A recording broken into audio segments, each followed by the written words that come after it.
한국 교회를 이어갈 다음 세대가 줄어드는 일은 우리 모두가 관심을 가져야 할 문제입니다. 하지만 다음 세대를 위해 어떤 것부터 해야 되는지 막막해하는 교회와 성도들이 많을 것 같은데요. 네, 오늘 뉴스 더보기 시간에는 다음 세대와 직접 소통하고 그들과 함께 고민하면서 청소년들의 회복을 돕는 단체를 소개해드리겠습니다. 드림포틴즈 라영환 대표 스튜디오에 모셨습니다. 대표님 안녕하십니까? 안녕하십니까? 예, 대표님 반갑습니다. 자, 먼저 대표님께서 섬기시는 드림포틴즈 어떤 단체인지 소개를 좀 해주시죠. 네, 저희 단체를 소개하기 위해서 잠깐 현황을 좀 얘기를 해야 될 것 같아요. 예. 2014년에 중간에 학교를 포기한 학생들이 한 6만 518명 정도 되고요. 예. 2015년 좀 줄었긴 했지만 5만 1,000명, 평균 1년에 한 6만 명 정도의 아이들이 학교를 그만둔다고 그래요. 그래서 현재 학교를 그만두고 거리에 방황하는 아이들이 한 2만 8천 명 정도 된다고 이야기를 하더라고요. 네. 그 중에 한 10%는 이제 해외 유학을 가고 네. 또 20%는 대안학교를 가고 70% 이제 길거리를 헤매고 있는데요. 그 아이들이 학교를 그만두는 이유는 무엇인가를 이제 물어보면 혹시 그 누가 더 잘하는 프로그램 기억하십니까? 예. 옛날에 네. 있었던. 예. 그러니까 우리나라 교육제도가 결국은 잘하는 한 명을 뽑기 위한 그런 제도다 보니까 과도한 경쟁으로 인해서 이제 어떤 공동체 파괴, 의사소통의 단절, 인간 소외를 아이들이 경험하면서 학교가 행복하지 않은 거예요. 그래서 이제 학교를 그만두는 아이들이 굉장히 많이 있습니다. 이런 아이를 어떻게 도울까 고민하고 있다가 우연히 그 희망의 인문학이라는 그 크레멘스 코스에 관한 책을 읽었어요. 예. 그 얼쇼리스라는 기자가 뉴욕의 이제 베드포드 힐스 교도소에 가서 비니스 오커라는 이제 한 여자에게 물어봤어요. 우리가 어떻게 해야 당신들을 도울 수 있겠습니까? 라고 이야기를 했더니 의외로 보통 우리 같으면 생활 지원을 해주세요. 기술 교육을 시켜주세요라고 할 텐데 그것이 아니라 당신들이 맨하탄 생활하는 그런 전시회 또는 공유 같은 것들을 아이들에게 보여주시면 우리 아이들의 인생이 바뀔 것입니다라고 이야기를 하더라고요. 그래서 제가 그것을 보면서 어쩜 우리 아이들에게 필요한 것은 지식이나 기술보다는 인생의 도전에 대해서 현명하게 대답할 수 있는 어떤 훈련들, 인문학적 성찰이 필요한 것이 아닌가 싶어서 기독교 세계관을 바탕으로 둔 인문학적 성찰을 통해서 아이들이 스스로 자아에 대한 올바른 이해를 갖고 성장할 수 있도록 돕기 위해서 좀 만들었습니다. 예. 네. 그래서 드림포틴즈가 청소년들을 위한 그런 문화적 소양을 길러주기 위한 여러 프로그램들을 만들어 오고 해오고 있다고 들었습니다. 어떤 활동들이 있을까요? 네, 그 킹스맨이라는 영화에서 그런 대사가 나잖아요. 매너 맥스 젠틀맨. 네. 근데 이제 사실 인문학이라고 하는 것은 당장 아이들에게 어떤 실제 도움을 주지 않지만 불을 주지는 않지만 불을 누리게 하는 것 같아요. 그래서 저희들이 먼저 했던 일이 2014년부터 청소년의 희망 콘서트라는 것들을 진행을 했습니다. 그래서 이제 클래식 연주자들과 이제 아이들이 연주도 하고 또 그냥 연주만 하는 것이 아니라 곡을 설명하기도 하고 또 이제 자기 삶을 이야기하는 그런 것들을 저희가 지난 한 4년 동안 진행했고요. 작년부터는 이제 지역 교회와 연결시켜서 지역에서 이제 또 그런 일들을 하고 있고 두 번째는 이게 공교육이 좀 문제가 되잖아요. 그래서 공교육에 대한 어떤 기독교적 대안을 좀 제시를 하자라고 얘기를 해서 이제 기독교 이제 어떤 세계를 바탕으로 둔 어떤 진로 코칭 프로그램들을 개발을 해서 학교로 가서 이제 대안을 이제 프로그램 운영을 하고 있고요.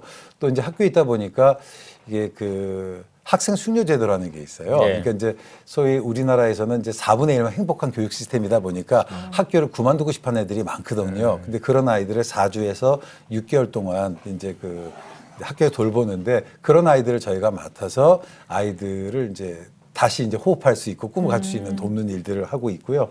그 외에는 이제 또 그 빈곤 청소년들을 이제 돕기 위해서 뭐 기본 생활용품 또 이제 생리대 제한하는 일들을 하고 있고 그리고 또 하나는 이제 선제적 대응이 중요한 것 같아요. 그러니까 문제를 일으킨 아이들을 돌보는 것도 필요하지만 그 아이들이 문제가 생기기 전에 그래서 특별히 저희가 이제 인천에 있는 숭덕여고와 여중과 협력해서 한 학기 동안 진로 또 코칭 인성 교육 프로그램을 운영하기도 했고요. 네. 또 작년에도 저희가 서울시에 있는 한 6개 학교에 가서 그런 프로그램들을 운영을 했습니다. 네. 알겠습니다. 자, 여러 가지 이제 문화 활동을 비롯해서 활동을 해 오셨는데 그렇다면 반응이 어떤지도 좀 궁금하거든요.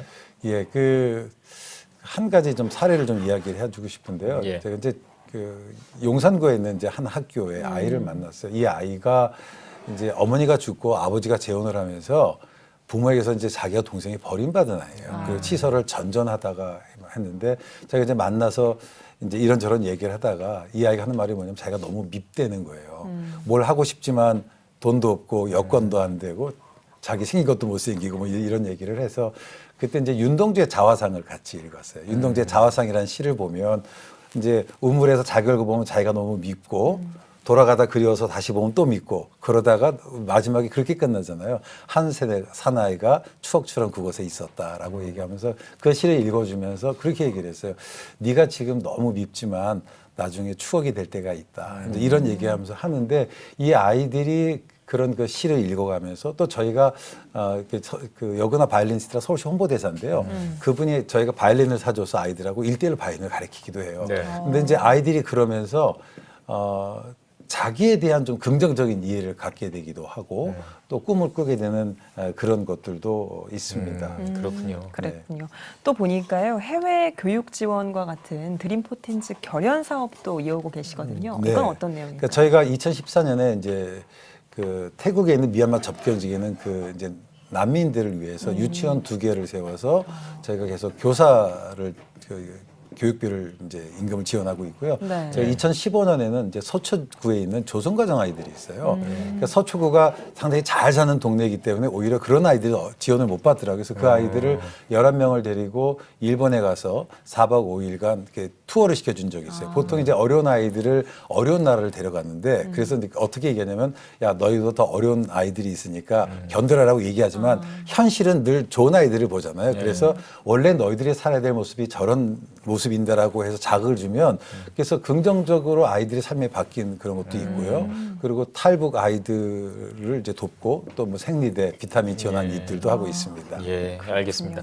그 지금 아이들 또 섬기는 사역 말고도 또 찾아가는 교실, 진로 코칭 같이 또 지역 기관과도 또 이렇게 연계를 한다고 들었습니다. 어떤 네, 이야기입니까? 저희가 이제 서초 여성가족 플라자와 함께 예. 서초 지역에 있는 학부모 청소년들을 위한 이제 교육을 하고 있는데 제가 갖고 있는 기본적인 생각은 그런 거였습니다. 그러니까 이제 아이들을 위한 프로그램이 8학년에도 통하는 프로그램이 좋겠더라고요. 그래서 3년 동안 했는데 좋은 반응을 얻어서 예. 그걸 토대로 해서 하고 있고요. 이번에 저희가 이제 진검다리 거점 공간이라고 학교를 포기하는 아이들이 있는 공간이 있어요. 그래서 걔네들을 위한 프로그램을 만들었는데 그것도 이제 어느 한 학교에 영재반 커리큘럼으로 예. 받아들여지기도 했습니다. 그래서 저희가 뭐 보성여고, 용산중학교, 예. 금호여중, 또 창문여고, 뭐 돌마고등학교 등등 학교를 찾아가서 저희가 지난 1년 동안 아이들과 만나서 프로그램을 진행을 했습니다. 예, 그렇군요. 그랬군요.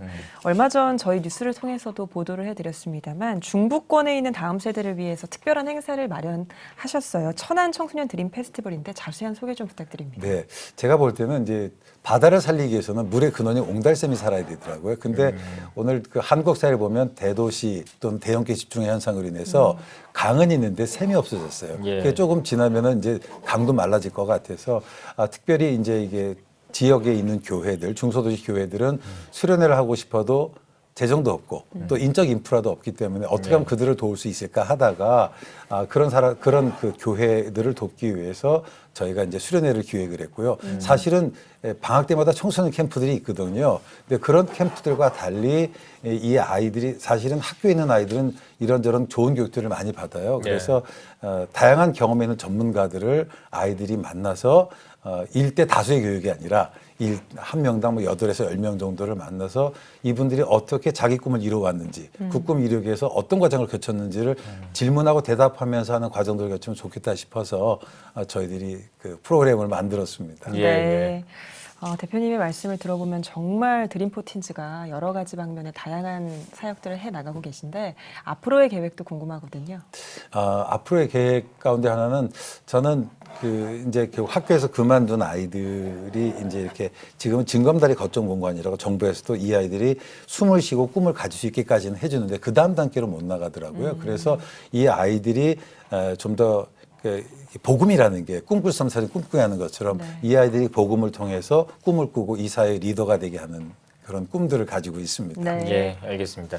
자, 마지막으로 한국교회 성도들을 향해서 짧게 한 말씀 해주시고 대답 마무리하겠습니다. 네, 그 한 아이가 성장하기 위해서는 한 마을이 필요하다고 얘기하는데 한국교회 초기에 확장 주일학교라는 개념이 있었잖아요. 그래서 이제 가정과 교회와 포함된 지역 그리고 학교와 연결된 어떤 신앙 그 생태계를 좀 만들었으면 좋겠다라는 생각을 하고 그런 아이들을 키우기 위해서 저는 교회가 지역과 또 학교 연합해서 좀 노력을 해야 되지 않겠는가 이렇게 생각을 합니다. 네. 예, 알겠습니다. 네, 오늘 뉴스 보기 시간에는 드림 포틴즈 라영환 대표와 함께 이야기 나눠봤습니다. 대표님 오늘 나와주셔서 고맙습니다. 고맙습니다. 감사합니다.